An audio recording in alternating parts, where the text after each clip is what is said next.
आप सबको मेरी नमस्ते। मेरा नाम है अजय। मैं इस चैनल में आपको कहानियां सुनाता हूं। कभी तीसरी शक्ति के प्रकोप के बारे में बताता हूं तो कभी देव के चमत्कार किस्से सुनाता हूं। और आज का आर्टिकल हमारे पास आया है। हरियाणा का एक शहर पड़ता है गुरुग्राम। गुरुग्राम का रहने वाला अनुज, जो काफ़ी ज़्यादा कैटरिंग के काम में माहिर था, लेकिन उसके आगे समस्या अब एक ये आने लग गई। उसने ये सोचा कि यार, शादी ब्याह के काम तो साल के लगभग 2-1 महीने होते हैं, क्यों ना यार कोई ऐसा काम पकड़ूं जिससे भाई 12 महीने काम चले, 2 पैसे मेरे घर में आना शुरू हो जाएं। और 3 एक लड़के इसके अंडर में भी काम करते थे जो परमानेंट इसके साथ रहते थे।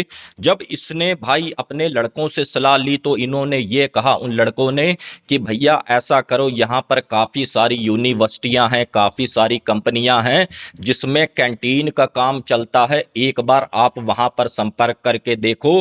अगर हमको वहाँ का ठेका मिल गया तो 12 महीने हमें भी सैलरी मिलेगी और 2 पैसे आपके घर भी आएंगे। और ये बात कहीं ना कहीं अनुज को समझ में आई। तो अनुज ने जैसे ही पता लगाया है तो एक यूनिवर्सिटी से, जहाँ पर बच्चे भी काफ़ी हॉस्टल में थे, पता चला कि जहाँ पर जिसका ठेका था वो बंदा अब छोड़कर चला गया है। और अनुज ने जैसे ही अपना सीवी वगैरह दिया और उन्होंने बड़ी जल्दी अनुज को बुलाया। अब जैसे ही क्वेश्चन आंसर हुए हैं कि आप क्या बना लेते हो, क्या कर लेते हो, तो अनुज ने एक ही बात कही कि सर, एक मौका हमको देकर देखो, किसी बच्चे की भी कंप्लेन नहीं आएगी, मैं इतना खाना अच्छा बनाकर खिलाऊंगा। तो यहाँ पर मैनेजमेंट ने ये कहा कि हमने खाने की तो बात आपसे करी ही नहीं कि बच्चे आपसे कंप्लेन करेंगे या नहीं करेंगे, क्योंकि पहले से ही खाना बनाने वाले कर्मचारी लगभग 3 से 4 हमारे पास हैं। तो यहाँ पर अनुज ये बोला कि सर, जब मैं ठेका ले रहा हूँ तो लाजमी सी बात है, मैं अपने बंदे लेकर आऊँगा, तो आपके बंदे तो मैं रखूँगा नहीं। तो यहाँ पर मैनेजमेंट ने साफ क्लियर ये बोल दिया कि देखो, अगर आपने ठेका लेना है तो लो, लेकिन हम उन बंदों को नौकरी से नहीं हटाएंगे, चाहे कुछ भी हो जाए। अब यहाँ पर अनुज के मन में कच्चा लालच आता है। अनुज क्या करता है, वहाँ का ठेका ले लेता है और जो अपने उसके नीचे 3-4 बंदे थे परमानेंट वाले, उनसे ये बोला कि भाई, तुमको मना कर दिया है, तुम अपना कहीं काम ढूंढ लो। और वीडियो की स्टार्टिंग में ही मैं आपको बता दूं, लगता है कहीं ना कहीं उनकी बद्दुआ भी इसको लगी होगी, जो आपको स्टोरी के आगे पता चलेगी। अब ये जैसे ही उसी कैंटीन में गया है, सब बंदों से हाय हेलो हुई, लेकिन एक बंदा जो इसमें महेश था, वो इससे भाई ना तो सीधे मुंह बात करे, ना तो इससे अच्छे से बात करे। जब अनुज ने 3 एक बंदों से पूछा कि भाई, इसका मुंह क्यों सूजा हुआ है, क्या वजह है, तो यहाँ पर उन 3 लोगों ने ये कहा कि भाई, ये पहले से ही जो ठेकेदार था उसका लाडला है और ये मैनेजमेंट का भी काफ़ी ज़्यादा लाडला है, जो इसके मन में आता है वही करता है। अब यहाँ पर अनुज ने ये कहा कि देखो भाई, ठेका तो मेरा है, अब जो मेरे मन में आएगा मैं इससे वही काम करवाऊंगा। इतना अनुज बोल रहा था तो पीछे से ये बात महेश ने सुन भी ली और महेश ने छूटते ही यही बात कही कि भाई, तू ऐसा है, तू क्या मेरे से काम करवाएगा, तेरे को तो 3 दिन से ज़्यादा मैं यहाँ पर टिकने नहीं दूंगा, और तू भाई ऐसा कर, अपनी व्यवस्था कहीं और कर ले, यहाँ पर तेरी कोई हमको ज़रूरत नहीं है। अब ये बात अनुज ने सुनी और ये कहा कि भाई, थोड़ा तमीज से बोल, तेरी कंप्लेन मैं मैनेजमेंट से कर दूंगा, फिर मत कहना कि ये सब क्या हुआ। तो यहाँ पर फिर महेश कहता है कि तू मैनेजमेंट से क्या, तू किसी से भी मेरी कंप्लेन कर दे, मेरी सेहत पर कोई फर्क नहीं पड़ता, मैंने सबको लड्डू पतासे खिला रखे हैं, कोई मुझे यहाँ से हिला नहीं सकता, नौकरी निकालने की तो भाई बड़ी दूर की बात है। इतना बोला महेश भाई कैंटीन से बाहर चला जाता है और यहाँ पर वो 3 लड़के ये कहते हैं कि भैया, आपको नहीं पता, जहाँ ये रहता है उस इलाके में कोई भी इससे बहस करना, इससे बोलना पसंद नहीं करता, क्योंकि काफ़ी तगड़ा तांत्रिक है और इसको काफ़ी सारी विद्याएं भी आती हैं। अब इस पर अनुज काफ़ी तेज हंसा। उसने कहा कि भाई, ऐसे तांत्रिक मैंने बहुत अपने आगे पीछे घूमते हुए देखे हैं, तो ऐसे तांत्रिकों से मैं घबराता नहीं हूँ। और अनुज को एक बात का घमंड ये था, क्योंकि जो इसका एक बचपन का दोस्त था वो हनुमान मंदिर का काफ़ी अच्छा ब्राह्मण, काफ़ी ज़्यादा सेवा करने वाला भक्त था। तो अनुज को ये कॉन्फिडेंस था कि अगर कुछ ऐसा होगा तो मेरा दोस्त तो मुझे मुझे संभाल ही लेगा। और ये महेश इसको 3 दिन का चैलेंज दे के चला गया था कि भाई 3 दिन में अपना बोरी बिस्तरा यहाँ से उठा ले, नहीं तो ये समझ ले तेरा अंजाम बहुत बुरा होगा। चलो जी, उस दिन तो अच्छा इसका काम हुआ, सब बच्चों ने इसका खाना भी पसंद किया, सब ने हाय हेलो इसकी अच्छे से हुई। जैसे ही अगला दिन आता है और उस दिन अनुज लगभग सुबह टाइम से आया था, और जैसे ही आया है तो क्या देखता है कैंटीन के बाहर टोना टोटका रखा हुआ है। और इस चीज को अनुज ने देखा तो हल्का सा उसे भी घबराहट हुई कि भाई ये किसने कर दिया, वो भी एक भाई स्कूल में ये चीजें शोभा तो देती नहीं। इतना ये देख रहा था तो पीछे से 3 लड़के और भी आ गए और वो देखकर हैरान हो गए और ये कहा कि अनुज भैया ये किसने किया है। तो यहाँ पर अनुज ने कहा कि भाई मुझे नहीं पता ये किसने किया है, चलो कोई बात नहीं, जिसने भी किया हो मैं इसको हटा देता हूँ। इनके लड़कों ने मना किया कि भैया इसको हाथ मत लगाओ, किसी झाड़ू से साइड करो, ये टोना टोटका है। लेकिन अनुज भाई के भी भाई समझ में बिल्कुल नहीं आ रही थी कि ऐसे सामान को हाथ नहीं लगाया जाता। वो क्या करता है, सीधा अपने हाथ से समेटता है, उस सामान को साइड कर देता है, डस्टबिन में डाल देता है। अब डालने के बाद सीधा अपना अंदर गए, काम धंधा किया और उन्हीं 3 लड़कों से मजाक कर रहा है कि देखो मुझे कुछ हुआ, कोई भूत प्रेत आए, ये सब बेकार की बातें होती हैं, तुमको भी उससे डरना नहीं चाहिए। अब इतना कहा है तो महेश भी आया और ये बोला कि भाई किस बात का हल्ला हो रहा है, क्या बात हो गई। तो यहाँ पर जैसे ही उन 3 लड़कों ने बताया कि ऐसे ऐसे भाई किसी ने टोना टोटका रखा था और अनुज भैया ने उस पर हाथ लगाया और उस सामान को बाहर फेंक दिया। अब यहाँ पर महेश काफी ज्यादा खुश हुआ और ये बोला उन 3 लड़कों से कि मेरे भाइयों चिंता मत करो, तुम मेरे साथ के हो, और रहा ये भाई हमारे ऊपर आकर चौधरी बन रहा है, ये ठेका तो मेरे को मिलना चाहिए था, लेकिन इसको तो मैं यहाँ पर टिकने नहीं दूंगा। रही बात टोने टोटके की, तो वो सामान सुबह टाइम से आकर मैंने रखा था। अब जब इतना कहा है तो उन 3 लड़कों ने जैसे ही ये महेश थोड़ा सा इधर से उधर हुआ है, उन्होंने कहा कि अनुज भैया ये टोना टोटका किसी और ने नहीं, ये महेश ने रखा है, आप ऐसा करो किसी पंडित को दिखा लो, किसी बाबा को दिखा लो, क्योंकि इसका किया हुआ खाली नहीं जाता। अब ये बात उन लड़कों की सुनी तो इसने ये सोचा अनुज ने, क्यों ना यार मेरा पंडित दोस्त है, इस समय तो मंदिर होगा, दोपहर का समय है, चलो मैं हूं भी खाली, एक बार उसके पास हो ही आता हूं। और ये करता क्या है, अपनी बाइक उठाता है, वहीं के ही लोकल के हनुमान मंदिर में पहुंच जाता है और ठीक अपने दोस्त के पास बैठता है और सारी बात उसको बताता है कि भाई ऐसे ऐसे मैंने सामान को हाथ लगाया, ये सब हुआ। अब जब उसका दोस्त ब्राह्मण पंडित देखता है, ये कहता है कि भाई अभी तक तो तेरे पर ऐसा कोई मुझे महसूस नहीं हो रहा कि हाँ भाई उसने कुछ किया हो, तेरे ऊपर असर आ गया हो। बाकी तू ऐसा कर भाई, अपनी कैंटीन में सुबह शाम हनुमान चालीसा पढ़नी शुरू कर दे, क्योंकि हनुमान चालीसा पढ़ने से क्या होता है, भूत प्रेत निकट नहीं आते। अब यहाँ पर उस पंडित दोस्त को भी ये बताना चाहिए था कि अगर कोई क्रिया हो चुकी है, टोने टोटके को हाथ लगा दिया है, तो वो तो भाई आकर ही रहेंगे। हनुमान चालीसा से बस फर्क इतना पड़ता है कि हमारी बॉडी की ऊर्जा बढ़ती है और कोई भी भूत प्रेतों से हमें फिर डर नहीं लगता। लेकिन अगर असर है तो लाजमी सी बात है, उतारा तो फिर करवाना ही पड़ता है। अब ये अपने दोस्त से मिलकर आ जाता है सीधा अपनी कैंटीन में। अब ये जैसे ही शाम की हनुमान चालीसा करने लगा तो महेश सामने ही खड़ा था। महेश का काफी ज्यादा जी मचलाने लगा। महेश ये बोला कि भाई मैं जरा 2 मिनट अभी आया। अब ये जैसे ही हनुमान चालीसा खत्म हुई है और उसके बाद रात को ये अपना घर गए, अनुज ने सारी बात अपनी पत्नी को भी बताई कि ऐसे ऐसे टोना टोटका था। तो इसकी पत्नी ने भी इसको काफी ज्यादा झाड़ा कि देखो इन सब चीजों को हाथ नहीं लगाया जाता, हमेशा झाड़ू का किसी सामान का इस्तेमाल किया जाता है, और अगर ऐसा कुछ था तो तुम भाई मैनेजमेंट को शिकायत कर देते, उसको तुरंत मैनेजमेंट निकाल देता, होगा। तो यहाँ पर अनुज की दरिया दिली ये कि भाई शिकायत करने की ज़रूरत क्या है, हम भी दो पैसे कमा रहे हैं, उस बेचारे की नौकरी चली जाएगी। इतना सब कुछ इसने कहा और ये अपना यहाँ पर सो गए।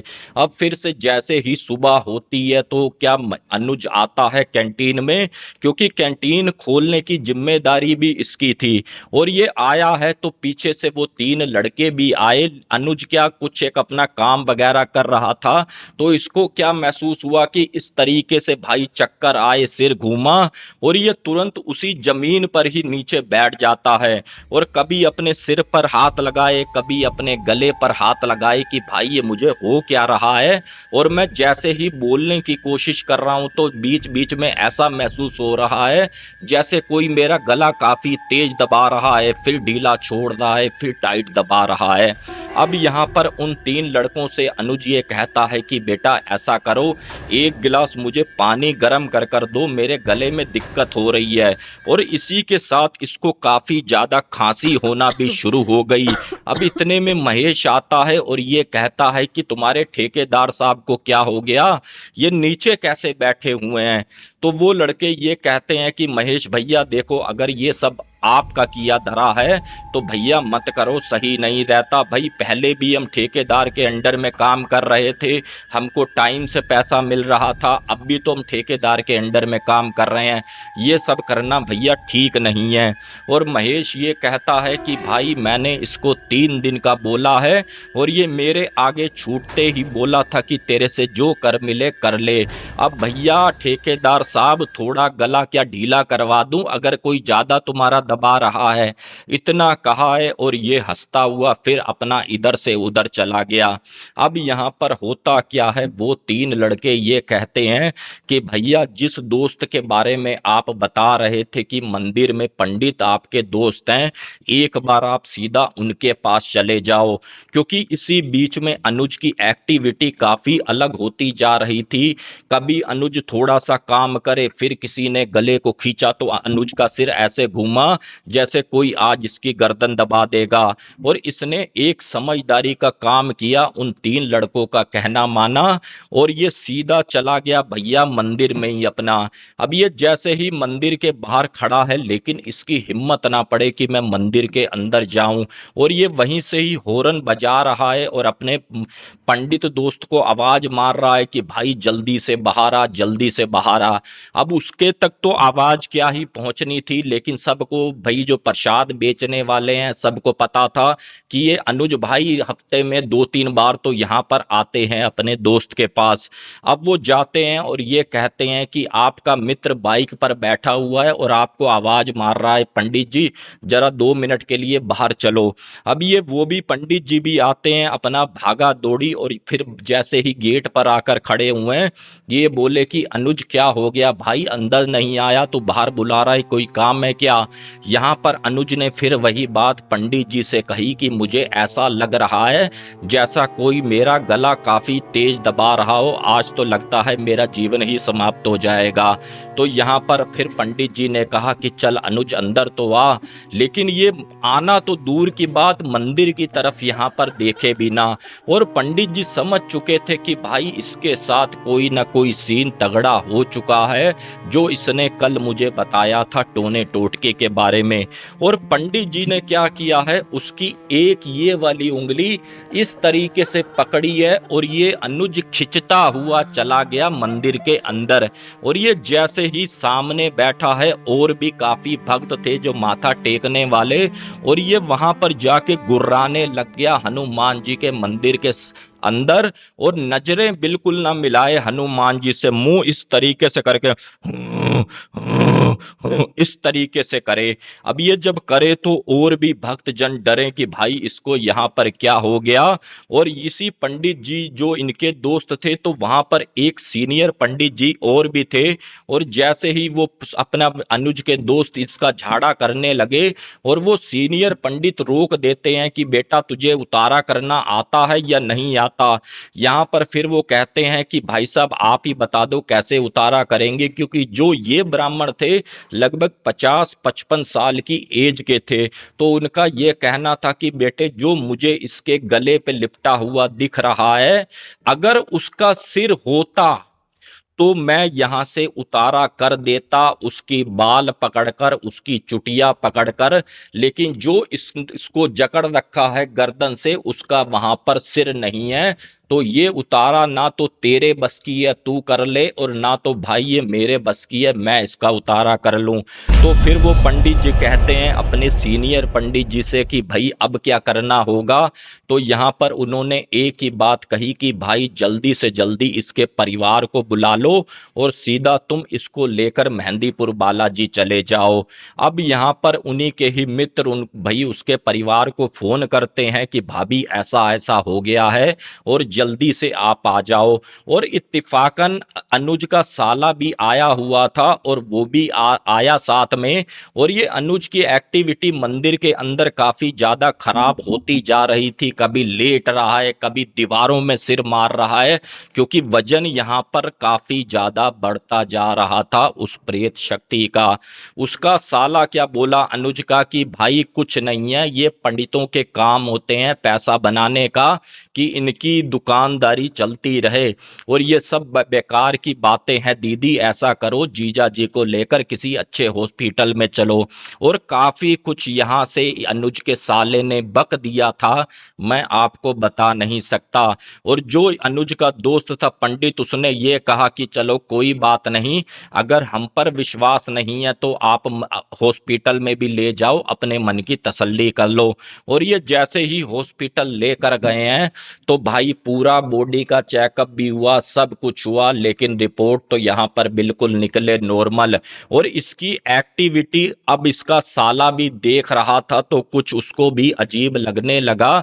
तो इसकी दीदी ने ये कहा कि भाई हाथ पैर जोड़ कुछ भी कर, उसी पंडित जी को तू बुला के ला। और अनुज का साला सीधा जाता है उसी मंदिर में कि ऐसी ऐसी बात है, दीदी ने भेजा है और आपको इमरजेंसी में बुलाया है, जल्दी से आ पाओ। अब वो पंडित जी जैसे ही घर आते हैं तो वही बात रखते हैं कि बस हमारे पास एक ही रास्ता बचा है, इसको मेहंदीपुर बालाजी लेकर चलो। और एक गाड़ी वहां पर करी जाती है, हैंड टू हैंड मंदिर लेकर जाया जाता है। और वहां के पंडित जी ये कहते हैं कि ये एक उतारे में तो सही नहीं होगा, कम से कम 3 पेशी इसकी करनी पड़ेंगी। और 1 बाय 1 करके 3 दिन ये वहीं पर रहे कमरा लेकर। अब तीसरा उतारा सही इसके ढंग से हुआ। अब यहाँ पर अनुज ये बोलता है कि हम मेहंदीपुर बालाजी कब आए और यहाँ पर मुझे लेकर कौन आया। और जो इसका मित्र था ब्राह्मण दोस्त पंडित दोस्त, उसने कहा कि भाई हम सब तेरे को लेकर आए हैं और ऐसे ऐसे तेरे साथ वाकया हो गया था। अब यहाँ पर अनुज सीधा अपने उसके बाद घर आता है बिल्कुल नॉर्मल। और एक लेटर इसके घर आया हुआ था उसी यूनिवर्सिटी से कि हमने आपकी जगह दूसरा बंदा रख लिया है, अब आपको यहाँ पर आने की कोई भी जरूरत नहीं है।